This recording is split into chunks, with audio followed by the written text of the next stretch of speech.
Kumusta kayo? Pag-usapan natin ngayon ang isang konsepto na marahil narinig nyo na pero hindi pa natin nasisiyasat ng husto. Ang milenyong kaharian. Base sa material na ating sinusuri, alamin natin kung ano nga ba talaga ito. Isipin nyo nga, isang mundo na literal na walang gera, walang gutom, walang sakit sa loob ng 1,000 taon. Parang imposible, di ba? Well, yan mismo ang pangako na tatalakayin natin. So, simulan na natin! Okay, so para lahat tayo on the same page, unahin natin sa pinaka-basic. Ano nga ba talaga itong milenyong kaharian na tinutukoy sa ating pinag-aaralan? Ang pinakasentro ng lahat ng ito ay simple lang pero napakalaki ng epekto. Isang literal na 1,000 taon. Isang milenyo ng kapayapaan at kapahinggaan dito mismo sa lupa. Oo, tama ang narinig nyo, 1,000 years. Pero alam nyo, hindi lang yang basta-bastang numero. Sa teolohiya, ang panahong ito ay sinasabing ang Great Sabbath ng kasaysayan. Kung ang 6,000 taon ng kasaysayan ng tao ay ang 6 na araw ng pagtatrabaho, itong 1,000 taon ang magiging ika-7 araw, ang ultimate day of rest para sa buong planeta.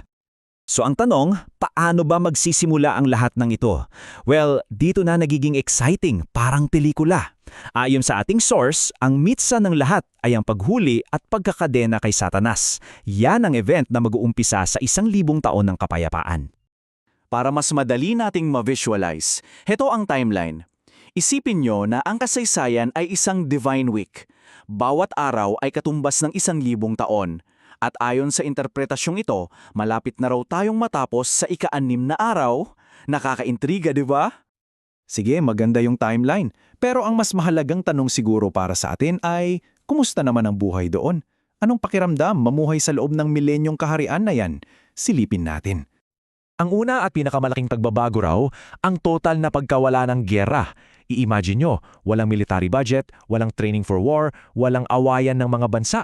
Ang mga sandata, gagawing gamit sa pagsasaka, kapayapaan sa pinakatotoo nitong ibig sabihin. Basically, ang inilalarawan dito ay parang pagbabalik sa Garden of Eden. At hindi lang mga tao magbabago pati ang buong kalikasan.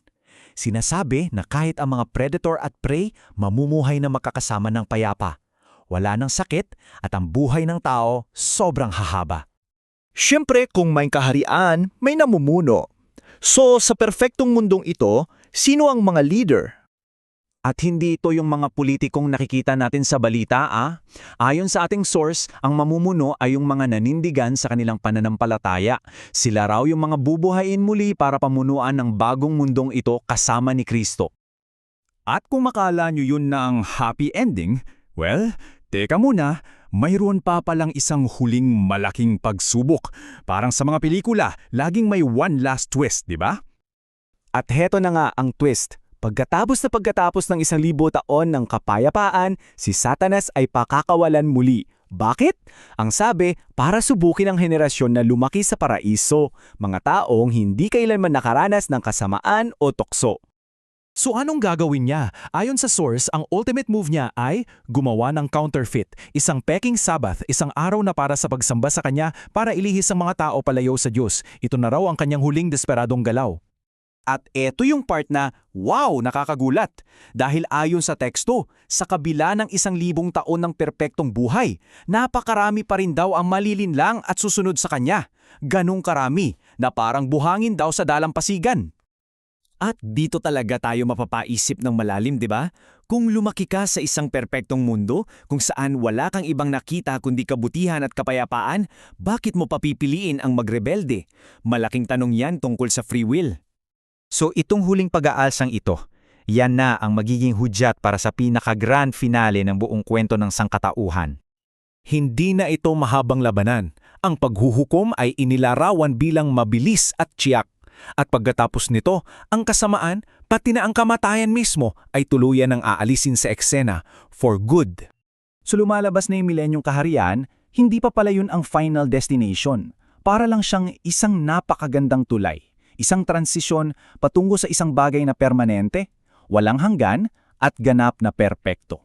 Dito sa comparison na to, kitang-kita natin ang pagkakaiba. Yung isa, temporary, kahit pa 1,000 years. Yung kabila, eternal. Sa isa, pinigilan lang ang kasalanan. Sa kabila, wala na talaga. Malaki ang pinagkaiba, no?